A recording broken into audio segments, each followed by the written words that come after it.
Good evening, people. Deluded Gooner, Arsenal versus Southampton preview. We know we face them on Wednesday. Must win. I've already spoken about numerous videos. Top four is looking like a myth.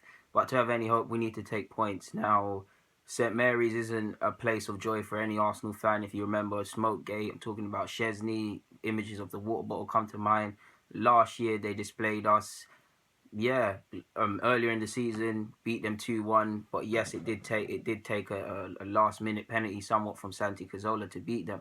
So Southampton is not a team that lies over easily. Granted, I believe we smacked them in the FA Cup. Can't remember the scoreline, but they beat us in the Carling Cup. So it is one where clearly both sides know each other. Both sides, it's a case of whichever side turns up on the day.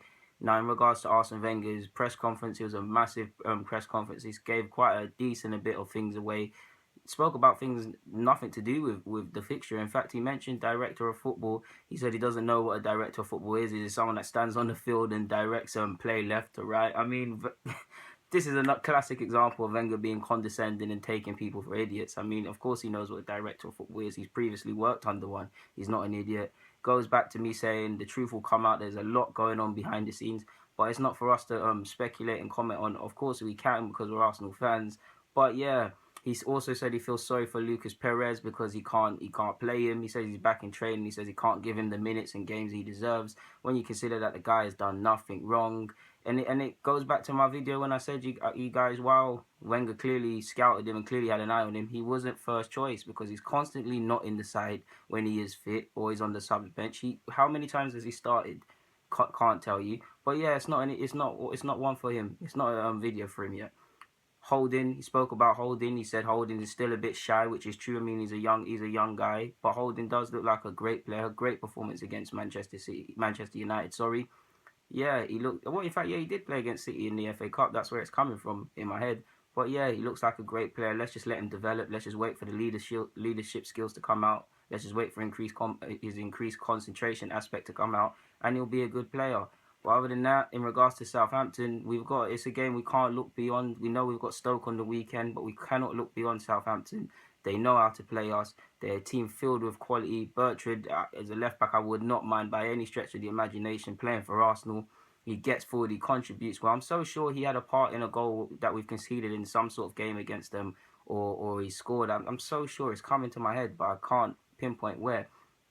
They've got Shane Long. I really like Shane Long. Don't get me wrong, I wouldn't want him at Arsenal, but he's a very good striker. He's an old school striker in that he likes to con the ref. He likes to con players. He'll constantly be snapping at your heels and things like that. And he's not someone that we should take our eyes off for a second because he could grab a goal which will result in us losing.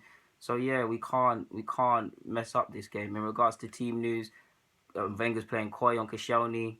Apparently he'll have a late fitness test. Mustafi should be back. I remember Wenger saying 2 weeks a while ago when we've played United and we've played Spurs. Mustafi's surely back. Question marks over Koscielny, if Koscielny will be fit. Question marks over Lucas Perez because Wenger just doesn't rate the guy, and he says he came back into training. It's all set up for Wenger not to include him in the matchday squad and say, oh, he was a little bit behind fitness wise. So yeah, in regards to Southampton, Van Dijk will be missing, Target will be missing, I believe, Austin will be missing, McCarthy, maybe some other players there. I'm not an expert on Southampton, but yeah, they'll be missing more than we will. In regards to their form, I think the last 4 or 5, I believe it's 4.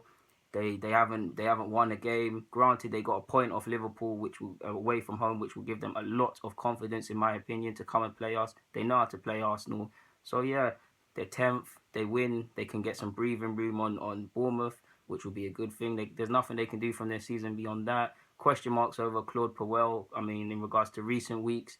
And the fact that I can't understand it either because he's got them in a cup final and he's got them a top half finish. So I don't know. But either way, there's question marks over him. He'll be itching to want to win and prove a point and prove his doubters wrong. So it's a game we need to really win.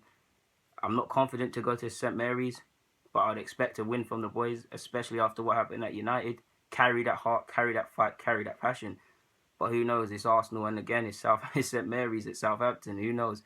But yeah, guys, Deluded Goon, I'm signing out. Preview done. Thank you for watching. Comment your opinions. Share it for me. Subscribe. Follow me on my socials. Yeah, I'm out.